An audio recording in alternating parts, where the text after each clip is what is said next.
Dalam lingkaran perselingkuhan dan intrik, seorang oknum polisi memanfaatkan kekuasaannya untuk mengatur rencana memilukan terhadap rekan kerjanya yang terlibat dalam hubungan gelap dengan purel karaokean. Namun, ketika rencana itu terbongkar, pengadilan membuka tabir kebenaran yang mengejutkan. Bagaimana permainan kekuasaan dan cinta gelap ini mengarah pada konsekuensi yang tak terduga. Yuk kita bahas.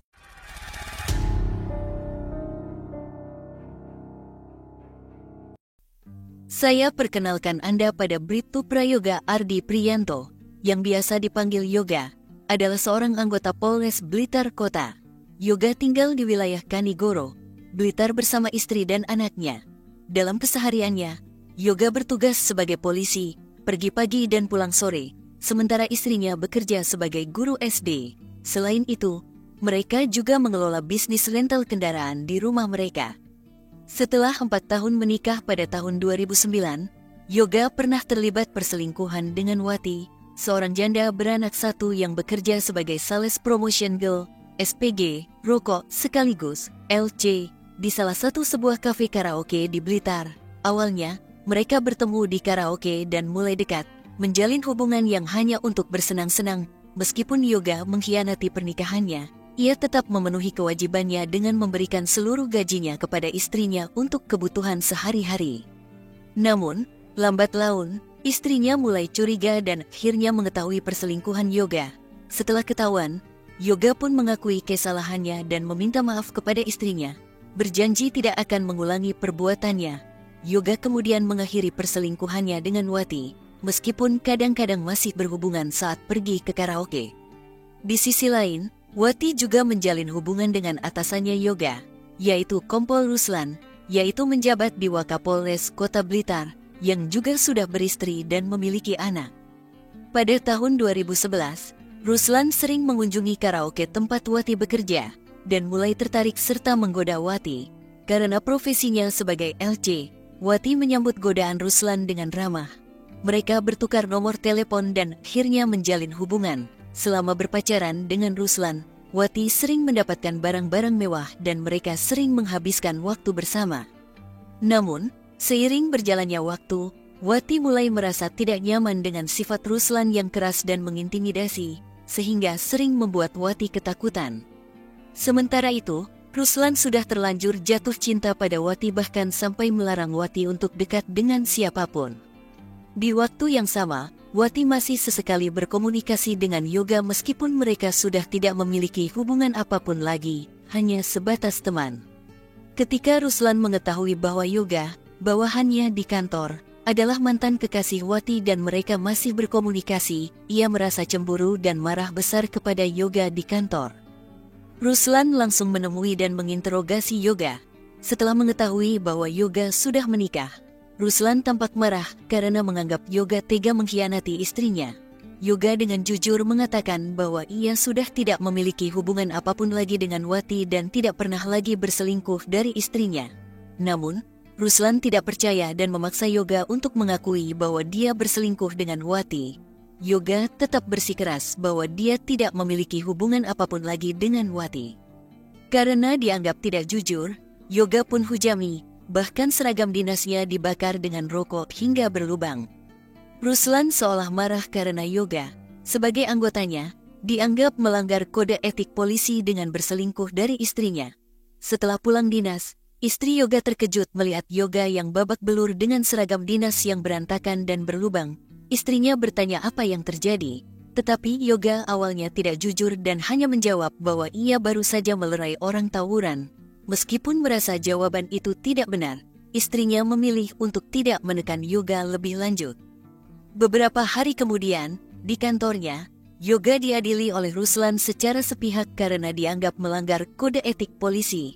Akibatnya, Yoga dimutasi dan dipindahkan dinasnya ke Polsek Kanan Wetan. Pulang ke rumah dengan perasaan sangat kecewa, Yoga menceritakan kepada istrinya bahwa dinasnya dipindahkan karena Ruslan, Wakapolres Kota Blitar, memfitnahnya dengan tuduhan perselingkuhan dengan Wati. Istrinya percaya bahwa Yoga memang tidak berselingkuh lagi. Namun, mereka tidak tahu bahwa sidang kode etik itu dilakukan oleh Ruslan karena ego dan rasa cemburunya, bukan karena Yoga melanggar kode etik. Ruslan menggunakan kekuasaannya untuk kepentingan pribadinya dengan mengorbankan karir yoga. Di balik itu, hubungan Ruslan dengan Wati juga mulai retak karena Wati merasa tertekan oleh sikap Ruslan yang terlalu keras. Ruslan yang takut kehilangan Wati mulai sering memeriksanya, bahkan datang ke kontrakannya untuk mengecek apakah Wati ada di rumah. Namun, ketika Ruslan tiba di rumah Wati, Wati menolak untuk bertemu dengan Ruslan yang datang dengan amarahnya. Ruslan sangat marah ketika melihat ada sandal laki-laki di depan pintu rumah Wati. Dengan hati yang sudah membatu, Ruslan memaksa masuk ke rumah Wati. Mereka sempat dorong-dorongan di pintu rumah, hingga akhirnya Ruslan memecahkan kaca rumah kontrakan Wati dan menghujam Wati. Setelah kejadian tersebut, Wati melaporkan penganiayaan tersebut ke Polres Kota Blitar. Akibat laporan ini, Ruslan diproses dan akhirnya dipindahkan dinasnya ke Polda Jawa Timur di Surabaya. Sejak itu, Ruslan dan Wati jarang bertemu karena Ruslan bertugas di Surabaya. Namun, hal ini tidak berarti masalah selesai, karena Ruslan belum menyerah untuk mendapatkan Wati dan masih berusaha keras memisahkan Wati dan Yoga. Ruslan bahkan mulai menghalalkan segala cara. Pada tahun 2011, Ruslan mengenal seorang paranormal di Surabaya bernama Muhammad Muat yang juga mengajar mengaji di kampungnya. Muat dikenal sebagai paranormal yang dihormati karena sering mengobati berbagai penyakit. Ruslan meminta bantuan Muat untuk menggunakan ilmu hitam agar Yoga menjauh dari Wati dan agar Wati jatuh cinta padanya. Ruslan membayar Muat sebesar 5 juta rupiah untuk melakukan ritual tersebut. Pada bulan November tahun 2011, Muat pergi ke Blitar untuk berziarah ke makam Soekarno, memohon kelancaran ritualnya. Setelah melakukan ritual, ternyata tidak ada hasil yang dirasakan oleh Ruslan. Karena tidak puas, Ruslan meminta uangnya kembali. Namun, Muat tidak bisa mengembalikan uang itu karena sudah habis digunakan. Merasa terpojok, Muat dipaksa Ruslan untuk mengakhiri yoga. Jika tidak, Ruslan akan melenyapkan keluarga Muat. Karena takut, Muat menyanggupi paksaan Ruslan tetapi tidak berani menjadi eksekutor langsung. Ia kemudian meminta bantuan dari seorang spesialis bayaran yang dikenal dengan nama Bungkus. Bungkus setuju membantu dengan bayaran 100 juta rupiah. Muat tidak langsung setuju dan menemui Ruslan untuk membicarakan soal menggunakan jasa Bungkus yang dianggap memiliki tingkat keberhasilan tinggi. Muat menyarankan menggunakan jasa Bungkus saja karena khawatir jika ia yang melakukannya, mungkin akan gagal dan tertangkap. Ruslan merasa ada benarnya juga dan akhirnya ia dan Muat pergi menemui Bungkus. Setelah mereka bertemu, Bungkus masih tetap meminta bayaran sebesar 100 juta rupiah. Namun, karena Ruslan terus menawar, akhirnya Bungkus setuju dengan bayaran 15 juta rupiah.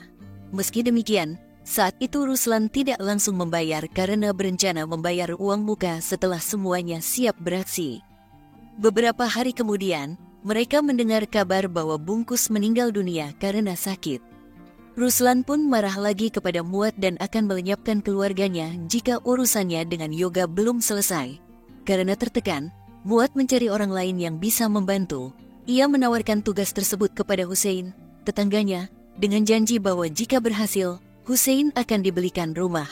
Namun, Hussein justru memperingatkan Muat untuk tidak melakukannya karena yang memerintah adalah polisi dan targetnya juga polisi. Sehingga Hussein khawatir Muat akan dijadikan kambing hitam. Muat tidak mendengarkan peringatan Hussein karena takut akan kepada Ruslan. Akhirnya, dengan terpaksa, Muat memutuskan untuk menjadi eksekutor sendiri. Pada tanggal 31 Desember tahun 2011, Muat mengajak salah satu murid ngajinya, Zaini, untuk menemaninya ke Blitar menggunakan motor Zaini tanpa memberitahu tujuan sebenarnya. Zaini yang tidak tahu apa-apa setuju karena percaya kepada Muat sebagai guru ngaji dan guru spiritualnya. Pada pukul 7 pagi, mereka berangkat dari Surabaya ke Blitar dengan membawa satu tas ransel berisi beberapa baju, tasbih, peralatan ritual, dan juga pisau. Di tengah perjalanan, mereka berhenti untuk mengganti plat nomor motor Zaini dan menambahkan beberapa stiker untuk menyamarkan motornya. Mereka juga memindahkan dompet ke dalam tas ransel untuk keamanan, serta menyimpan plat nomor asli motor di dalam tas. Pada pukul 5 sore mereka tiba di Blitar dan langsung mencari rumah yoga di wilayah Kanigoro.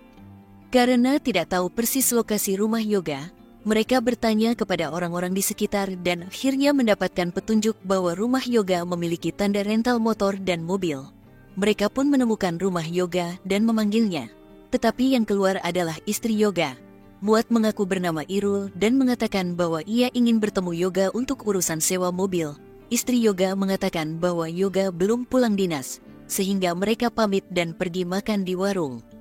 Selesai makan, Muat menyuruh Zaini menunggu di warung karena ia akan pergi sebentar. Muat kemudian pergi ke Polsek Kanan Wetan untuk mengecek motor yoga. Karena tidak melihat motor Honda Beat milik yoga di sana, Muat menduga bahwa yoga sudah pulang.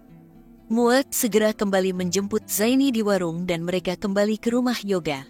Mereka memanggil yoga lagi, tetapi istri yoga mengatakan bahwa yoga belum pulang. Karena mereka sudah 2 kali datang, istri yoga akhirnya menelepon suaminya dan menyerahkan telepon kepada Muat yang mengaku sebagai Irul dengan alasan penting terkait rental mobil.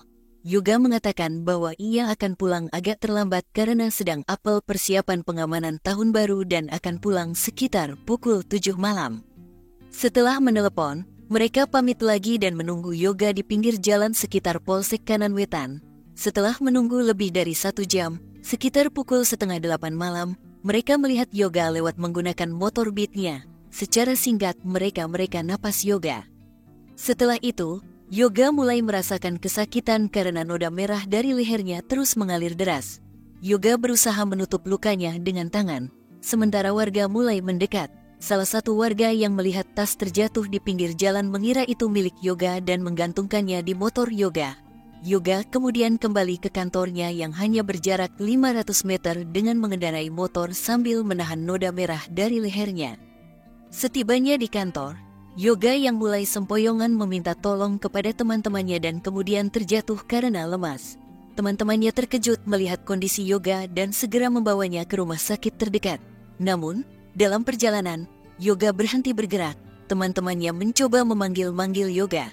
Tetapi yoga telah menghembuskan nafas terakhirnya karena kehabisan. Muat dan Zaini, yang sudah kabur, baru menyadari bahwa tas mereka terjatuh ketika yoga menariknya tadi. Karena di dalam tas tersebut ada KTP Zaini, mereka kembali ke lokasi untuk mencari tas itu, tetapi tidak menemukannya. Akhirnya, mereka menyerah dan langsung kabur kembali ke Surabaya. Keesokan harinya, pada tanggal 1 Januari tahun 2012, mereka menemui Ruslan untuk memberitahu bahwa mereka telah berhasil mengkill yoga. Ruslan meminta alat untuk mengkill yang digunakan untuk dimusnahkan karena takut akan menjadi alat bukti.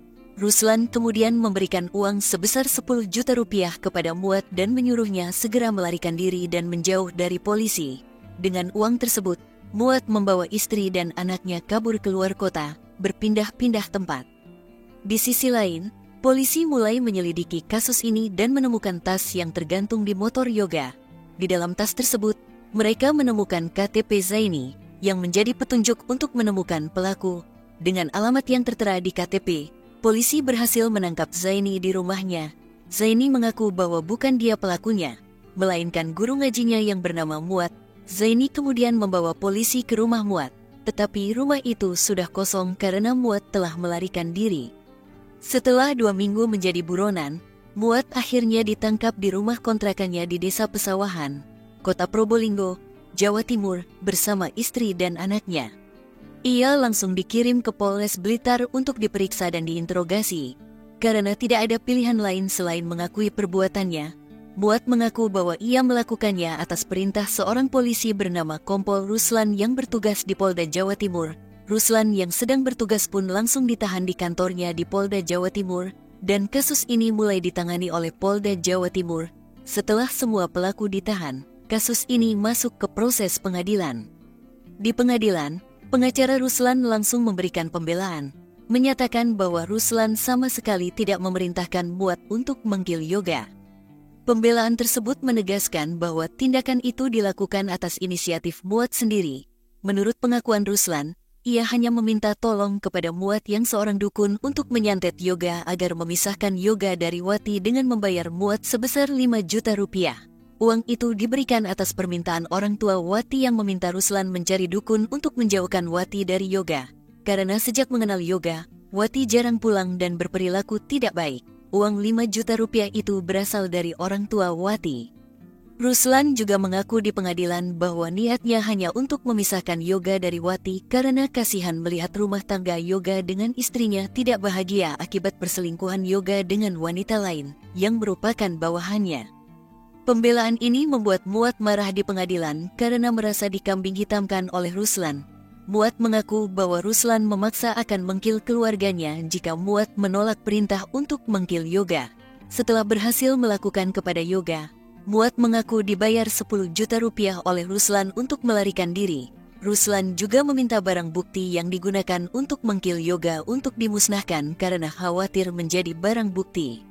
Setelah penyelidikan dan pengakuan berbagai pihak, ditemukan bahwa pengakuan Muat adalah yang benar. Apalagi setelah Wati hadir di pengadilan setelah mengaku baru pulang liburan dari Jakarta.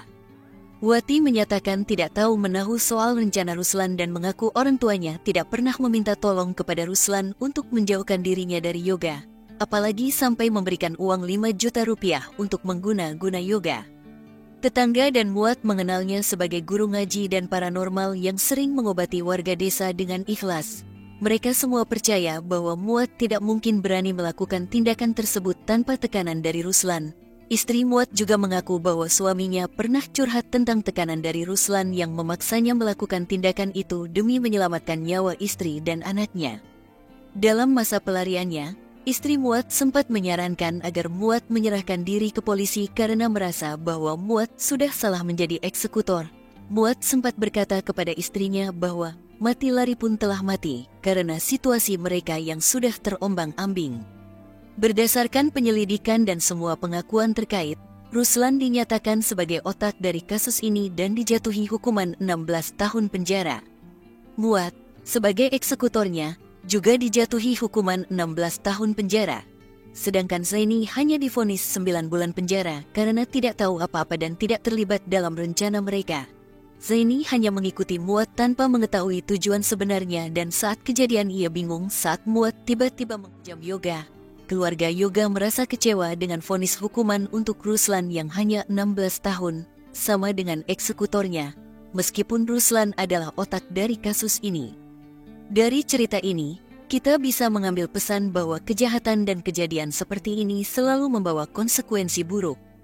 Memaksakan kehendak dengan cara yang salah, seperti menggunakan kekuatan fisik atau ilmu hitam, hanya akan membawa penderitaan bagi semua pihak. Selain itu, tekanan dan memojokkan terhadap orang lain untuk melakukan tindakan seperti cerita ini juga merupakan tindakan yang sangat tercela. Penting untuk selalu mencari jalan keluar yang damai dan bijaksana dalam menghadapi masalah, serta menjunjung tinggi keadilan dan kemanusiaan dalam setiap tindakan kita. Bagaimana tanggapan kalian? Sangat tidak patut untuk ditiru, dan hukuman yang diterima tidaklah sepadan. Silahkan komen di bawah.